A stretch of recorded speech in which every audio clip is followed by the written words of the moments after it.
At my grandmother's wake, while 80 family members mourned, my sister stood up and announced that I had abandoned the family when Grandma needed me most, and that I was too selfish to visit during her final months.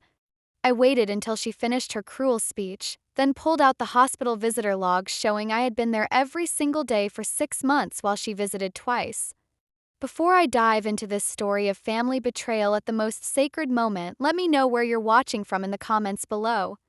Hit that like button if you've ever been publicly blamed for abandoning family when you were actually the one carrying the entire burden, and subscribe to True Revenge for more stories of justice served with undeniable documentation. My name is Lisa, I'm 29 years old, and this story begins with my grandmother's battle with Alzheimer's disease and ends with the most shocking confrontation at her memorial service. What happened in between taught me that some family members will rewrite history even when you're grieving the loss of someone you both loved. My grandmother, Eleanor Martinez, was the cornerstone of our family. At 87, she had been the matriarch who held our extended family together through decades of marriages, divorces, births, and losses. Her small house on Cedar Street had been the gathering place for every holiday, birthday, and family celebration for as long as anyone could remember. I was her youngest granddaughter, and from childhood I had a special relationship with Grandma Eleanor. While my older sister Carmen preferred shopping and parties, I spent weekends at Grandma's house learning to cook traditional recipes, listening to stories about our family history, and helping with her garden. Carmen is 4 years older than me and had always been the family favorite, beautiful, outgoing, and effortlessly charming.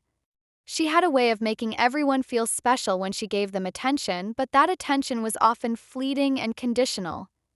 Throughout our childhood and into adulthood, Carmen had mastered the art of showing up for the fun moments while avoiding the difficult responsibilities. She'd arrive fashionably late to family gatherings with expensive gifts and dramatic stories, capturing everyone's attention and praise. Meanwhile, I was the reliable one, the granddaughter who remembered birthdays, helped with household repairs, and checked on Grandma regularly as she aged. In early 2023, our family received devastating news.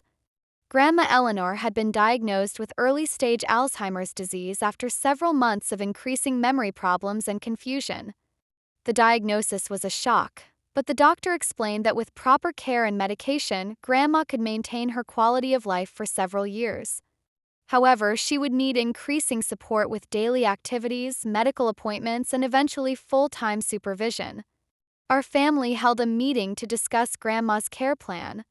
In addition to me and Carmen, there were our parents, 2 uncles, and several adult cousins who lived in the area.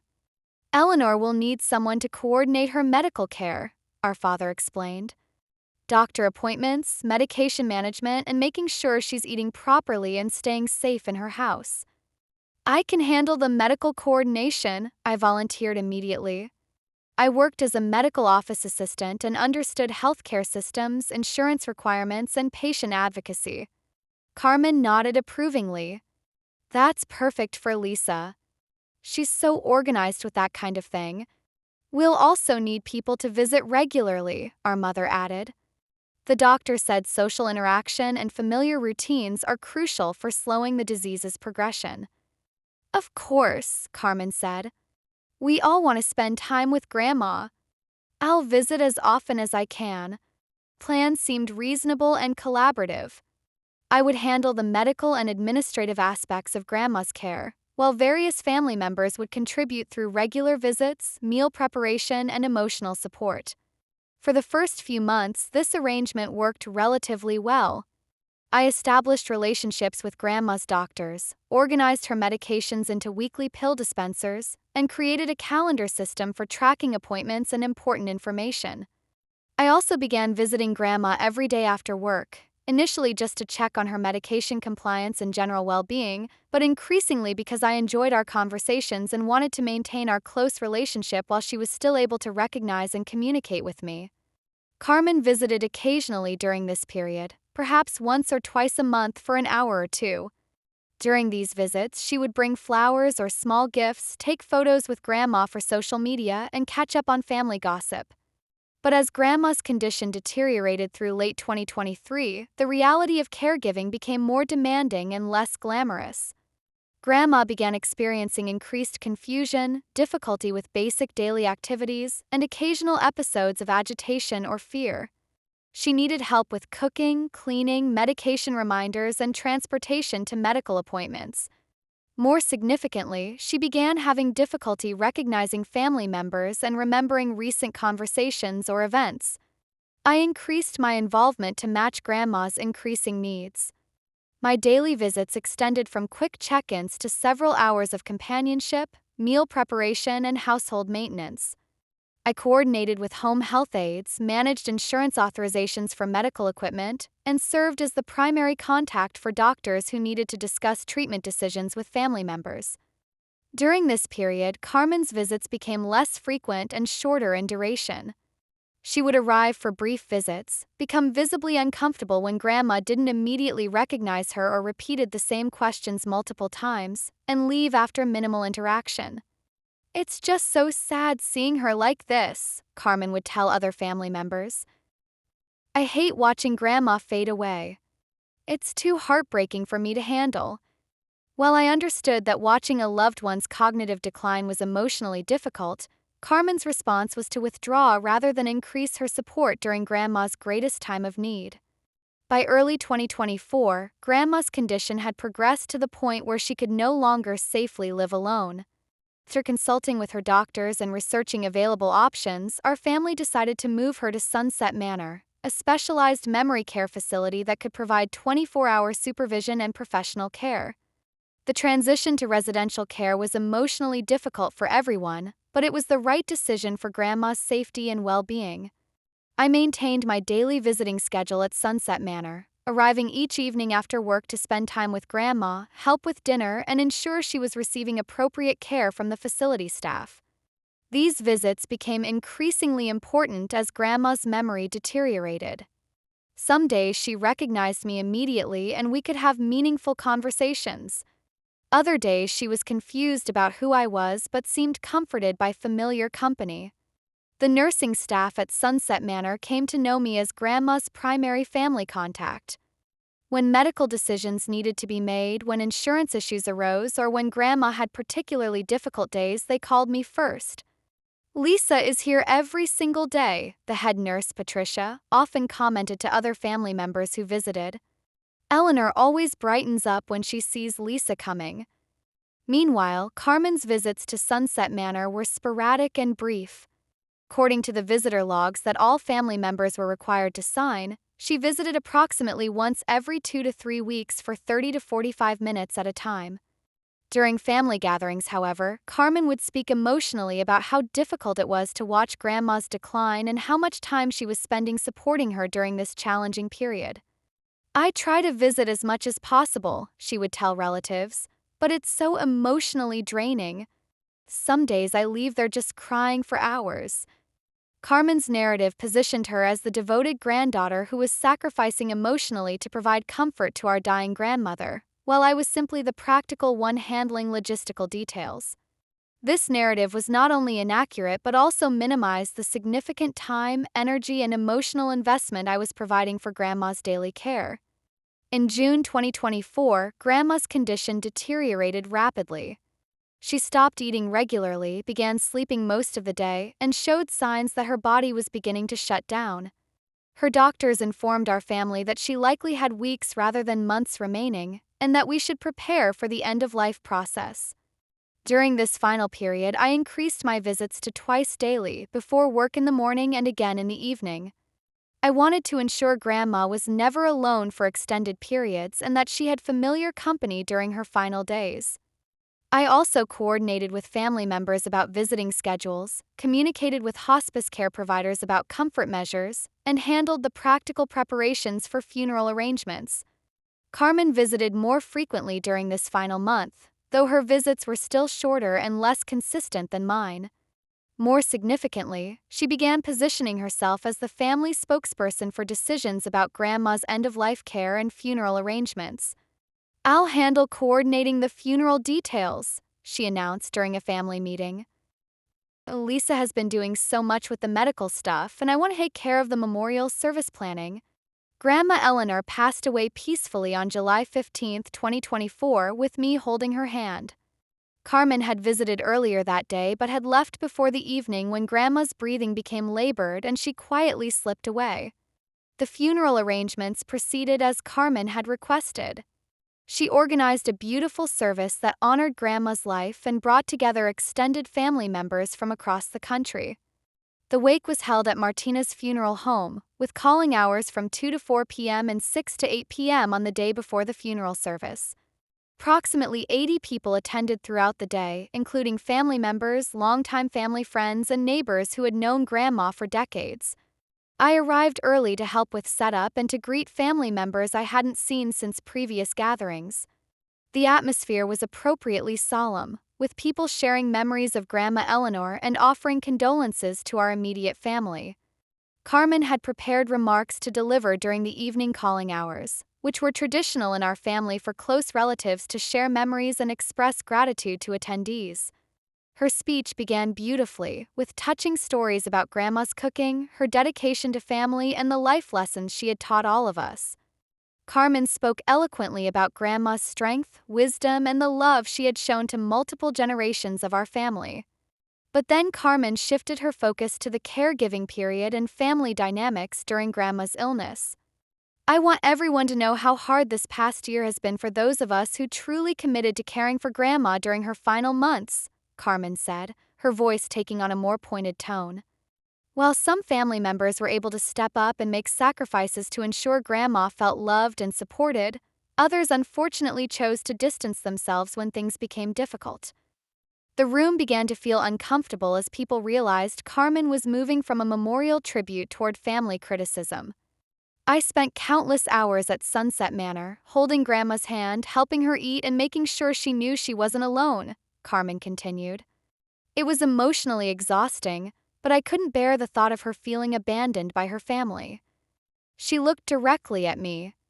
Unfortunately, my sister Lisa chose to abandon our family when Grandma needed her most. While I was visiting regularly and providing emotional support, Lisa was too busy with her own life to prioritize our grandmother's care. The silence in the room was deafening. 80 people were staring at me as Carmen continued her public character assassination at our grandmother's wake. I don't say this to embarrass anyone, but I think it's important that people understand who truly showed up for Eleanor Martinez during her final months. Some family members talk about caring but don't follow through when caregiving becomes inconvenient. Lisa rarely visited Grandma at Sunset Manor, almost never attended medical appointments, and seemed content to let others handle the difficult emotional work of supporting someone with Alzheimer's. Carmen's voice broke with emotion. It broke my heart to see Grandma asking where Lisa was, wondering why her youngest granddaughter had stopped coming to see her. The fabrication was breathtaking.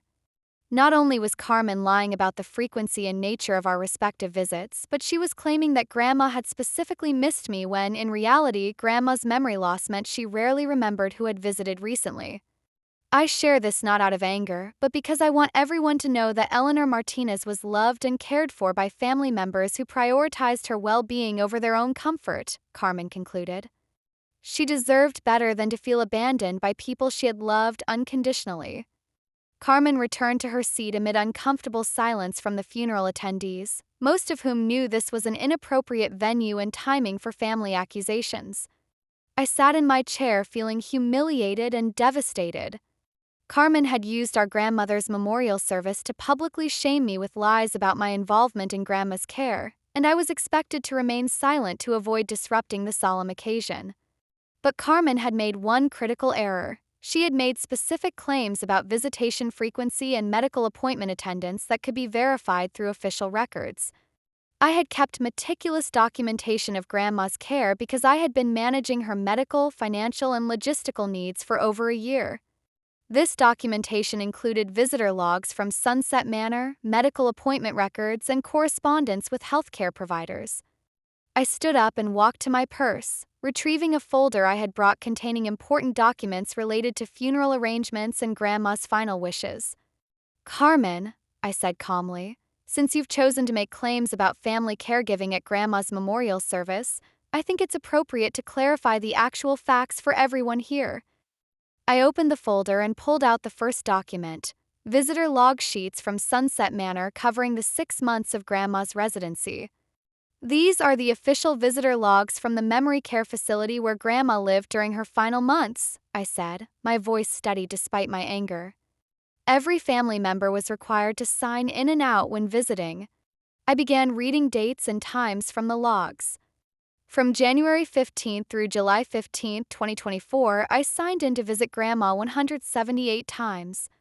That's an average of once per day, sometimes twice per day during her final weeks. The room was completely silent as I continued. During the same period, Carmen signed in to visit Grandma 12 times, with visits ranging from 30 minutes to 1 hour. I looked around the room at 80 family members and friends who were processing this information. So when Carmen says she spent countless hours providing emotional support while I rarely visited, the official records show I was there nearly every single day while she averaged one visit every 2 weeks. I pulled out another document. These are medical appointment records from Grandma's doctors. Over the past 18 months, Grandma attended 47 medical appointments. I accompanied her to 46 of these appointments. Carmen attended 0. Contrast between Carmen's claims and the documented reality was stark and undeniable. This is correspondence from Sunset Manor staff, I continued, showing letters from the facility. They list me as Grandma's primary family contact because I was there daily and managed her care decisions. I read from one letter. Lisa Martinez has been Eleanor's most consistent visitor and primary family advocate throughout her residency. Eleanor always brightened when Lisa arrived, and staff could rely on Lisa to communicate important information to other family members. The room was now filled with uncomfortable murmurs as people realized the extent of Carmen's deception. Carmen mentioned that Grandma asked where I was and why I had stopped visiting, I said, looking directly at my sister. According to the nursing staff and Grandma's medical records, her advanced Alzheimer's meant she rarely remembered visits from anyone within hours of their occurrence. She wasn't asking for specific family members because she couldn't remember who had visited recently. I gathered the documents and looked around the room. I didn't plan to share this information tonight because I believed this memorial service should focus on honoring Grandma's life rather than family dynamics. But since Carmen chose to publicly misrepresent my involvement in Grandma's care, I felt obligated to correct the record with facts rather than emotions. I returned to my seat as Carmen stared at me with obvious shock and humiliation. The head nurse from Sunset Manor, Patricia, had attended the wake because she had grown fond of Grandma during her residency. She approached me after my presentation of the visitor logs. "Lisa, I want everyone here to know that you were the most devoted family member I've ever worked with," she said loud enough for nearby attendees to hear. Eleanor was lucky to have someone who cared for her so consistently and lovingly. Several other family members approached me privately to express their shock at Carmen's false accusations and their appreciation for learning about the extent of my caregiving involvement. "I had no idea you were there every day," my Aunt Maria said. "Carmen always made it sound like she was doing most of the visiting." "Why didn't you ever tell us how much time you were spending at the facility?" my cousin Roberto asked. "Because I wasn't doing it for recognition," I replied. "I was doing it because Grandma needed someone to be there consistently, and I wanted her final months to be filled with love and familiarity." Carmen left the wake shortly after my presentation of the visitor logs without speaking to me directly. Several family members attempted to approach her, but she avoided conversations and departed with her husband. The funeral service the following day was tense but respectful.